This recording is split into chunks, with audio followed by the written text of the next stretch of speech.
job, everybody. Hey, Joseph Manella. This one's gonna be something else. Let me tell you, because I had to do something special for this track by track, which I don't do normally.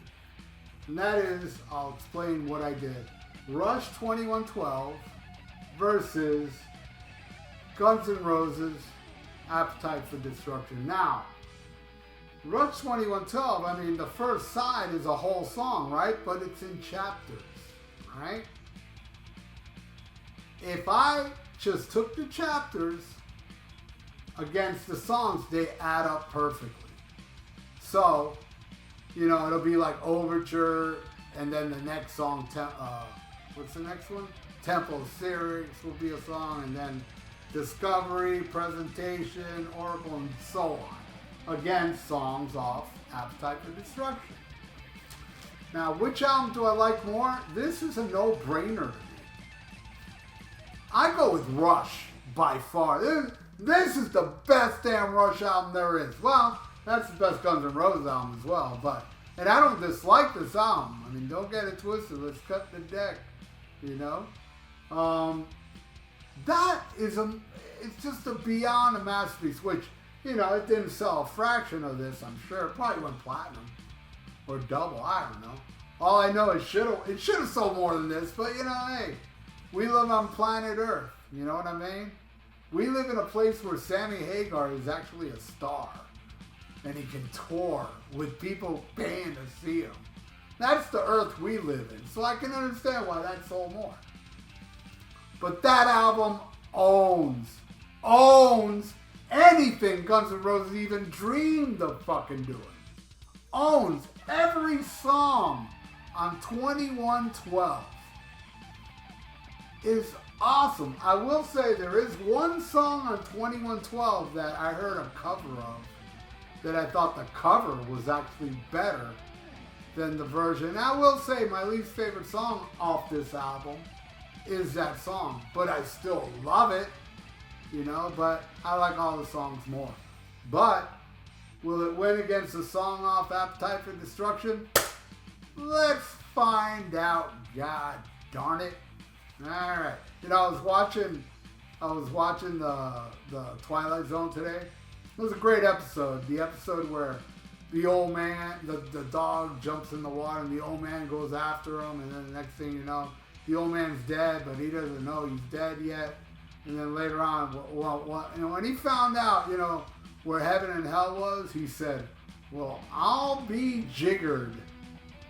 I was like, man, that's a cool line. Jiggered. You know? Actually, no, I shouldn't. Hey, look, I swear I'm not lying. When I heard on Twilight Zone jiggered, I did not think of what I'm now thinking of. You know, it sounds too much like another word, so I guess it's not a cool word. I'm not editing this part out. Fuck it, you know. Anyway, sorry about that. All right, so we start. Let's start this, okay? Well, I'll be, you know, Overture versus Welcome to the Jungle. I don't mind Welcome to the Jungle, but it's not even close. The way that song is. Dun dun dun dun dun. Fuck that shit. One of the greatest openings ever. Easily goes to Rush. Alright, next. Temple of Syrinx versus It's So Easy. Both great tunes. They're both great. I gotta go with Rush again though. Temple of Syrinx. I gotta go with that song. Alright, next. Discovery versus Night Train. Oh, many of you would say Night Train, but I say Discovery. That's right. You know, you say no, no, no. I say yes, yes, yes. Right? Yeah, so Night Train does not win. I'm going with Discovery. And I don't mind Night Train. Alright, next. Presentation versus Out to Get Me. Again, man, another one for Rush. All these little, you know, I know it's most unusual to come before you. And that when the priest Don't annoy us further. Hell yeah. That's prime time greatest Rush in my opinion. It wins, and I don't mind out to get me, but nobody's out to get you, man. Rush is owning. Alright. Next. Oracle of Dream. I love it. The dream is still in my eyes. The scene in my head. God, I love that song. So beautiful. Going against Mr. Brownstone, which is the best damn song Guns N' Roses has ever done, in my opinion. And I'm actually giving it to Mr. Brownstone. Definitely giving it to that one. And I love The Dream, but it's not like I'm throwing Guns N' Roses a bone. They earned that one. Because I used to do a little, but a little when you do it, so a little got more and more. Man, that song just grooves. And I'll tell you why it's so awesome. Steven Adler and Duff McKagan. That rhythm section is what made that album, if you ask me. Once Steven was gone, that was it. They brought in that robot. What's his name? Mark Sorn? Whatever his name is. Matt Sorn. Steve, this guy was the best drummer they ever had. He had that groove in the pocket. You know? Later Guns N' Roses drummers came close to that groove more than Matt Sorum did, in my opinion. But there's only one Steven Adler, and also you have to have Duff. You know, Izzy, Slash, and Axl, of course, help. But you get Izzy, Slash, and Axl with a different drummer and fucking a different bass player? No, sir. That's why this album rules so hard. I'm giving that to Brownstone. All right, next.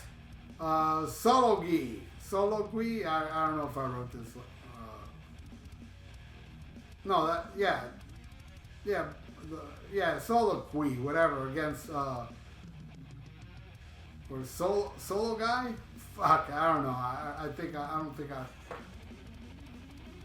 Let's use this AI for a second. How do you fucking pronounce that? Oh my god, you fucking. Solo Gooey. Ah. Hey, pretend I didn't do that, because you know this is AI. Keep the illusion alive, my friend. Keep the illusion alive. AI illusion on the Almost channel, Almost Human channel. Keep it alive, my friend. Seriously. Accept it in your heart. Believe. That's AI. It's like a spiritual awakening if you do that. Right on. Alright. Next. Grand Finale versus My Michelle. I love My Michelle, but we have assumed control. The way that ends is as awesome as the way it begins, and is as awesome as everything in between. That wins. All right. Let me get that. It might be a text message that'll repeat. And we don't want that. No, it won't be. Let me see here. Yeah, I'm giving that to Grand Finale. All right, we flipped the album over, but Guns N' Roses already started with My Michelle on the first half. Oh yeah, but we're gonna pick a random album too. We're gonna do that. Will it be anywhere as good as these two? I'll be honest with you. Let's go right here. I'll be honest if it's a good album or not. I still don't see it. Let me see. Oh, it is a good album, man. I know some of you don't like Styx, but that's your problem. You gotta live with that shit. I don't care. Snowblind, Halfpenny, Twopenny. It's just got a bunch of killer songs on here. Lonely People. I saw the first show of the tour at the Hollywood Sports Forum, and I met Dennis Young, and I got to tell him I was at, and he remembered it. I was like, you didn't play Snowblind that night. And he goes, yeah, that came out later in the tour, which was a bummer. But then I saw Kilroy Was Here, which that show sucked. But a highlight was definitely seeing them do Snowblind at least. All right, that's a good album. That's what I think. All right, Side 2. A Passage to Bangkok versus Think About You. I never liked Think About You. To me, that's a clunk. Not the only clunker on this album. There's 2 clunkers on this album. There's no clunker on this. All right? That's how I feel. All right? And that's how Science feels. Go to science.com and say, what I just repeated. It's there verbatim. All right. Passage to Bangkok, Think About You. Easily Passage to Bangkok, man. Think about you, these nuts. Yeah. Think about these nuts. All right. Next. The Twilight Zone versus Sweet Child of Mine. I don't dislike Sweet Child of Mine. Actually, I think it's awesome. Played out? Of course. I mean, this whole album's played out. On my iPod Shuffle, like most of this album, I'm like, let's hear this. I'm not in the mood for this. I've heard it enough. Except if Mr. Brownstone comes on, I'm like, oh, that'll leave. And I don't mind Sweet Child of Mine, but if it does come on my iPod Shuffle, I will click next. The Twilight Zone wins. I was just watching The Twilight Zone today. As I'm recording this, Robert Redford passed away. So I grabbed my Twilight Zone Blu-ray, full collection shit. And I looked up, I went on this thingamajig I have on my phone. And I wrote, hey, what episode was Robert Redford on? And it was Something Darkness. And it's season 3, episode 16. So I grabbed the season 3 out of the box, put on that episode, and it's classic. I love Twilight Zone, and it's a genius show. And rest in peace, Robert Redford, who was awesome on that episode. All right, next. The Twilight, no, I already said that. Lessons versus You're Crazy. This one's pretty close. I ain't gonna lie. This one, You're Crazy, is very close. It doesn't win, but it's very close. All right, next. Here we go. Tears versus Anything Goes. Now, Tears is the song I said I like the cover better, and it's Alice in Chains do a cover of it that's on the Rush box set. I got it right here, man. This Rush 2112 box set has a cover of Alice in Chains doing Tears, and it's awesome. Better than the Rush version, if you ask me. And that's going against Anything Goes. The other song on the album I think blows. Anything Goes and Think About You, to me, are throwaways. They should have just, I don't even know why they're on there. But, I know why they're on there, because it helps sell 100 million albums, so what do I know?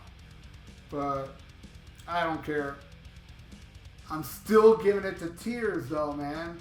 As much as, I like the cover more, I'm going with Tears, easily. Anything Goes, these nuts. Alright. Last song. Something for Nothing versus Rocket Queen. I love Rocket Queen. That song rules. But it loses. It loses. Something for Nothing, man. You can take... And I like the All the World's a Stage version even more. And I love All the World's a Stage, but a lot of people, a lot of the hardcore Rush friends I know, not fans on the internet, but I'm just saying, people I know in real life are amazed that I think Exit Stage Left is better than All the World's a Stage.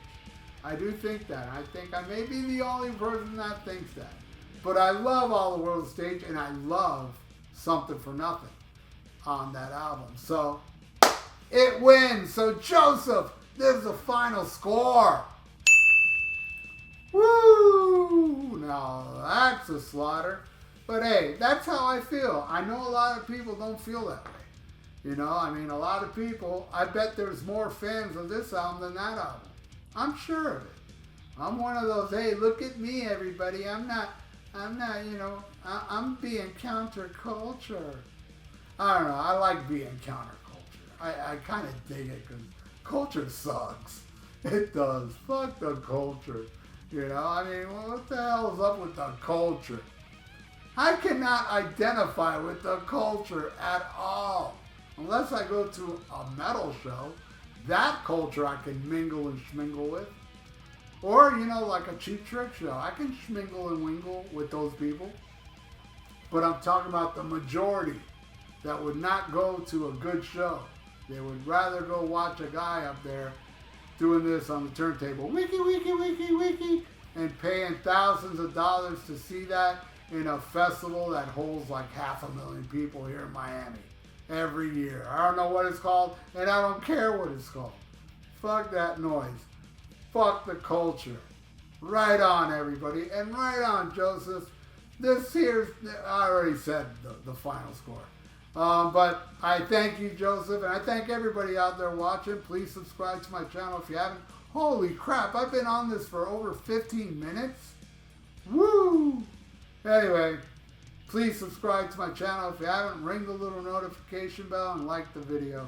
It's good for the YouTube algorithms. So stay frosty. Listen to Rush 2112. And then Guns N' Roses next.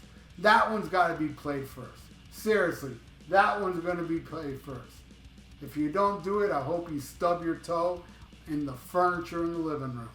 So do it. I don't want you to get hurt. I care about you. So everybody out there, stay frosty. Oh, I already said that part. Schmack 'em a gob.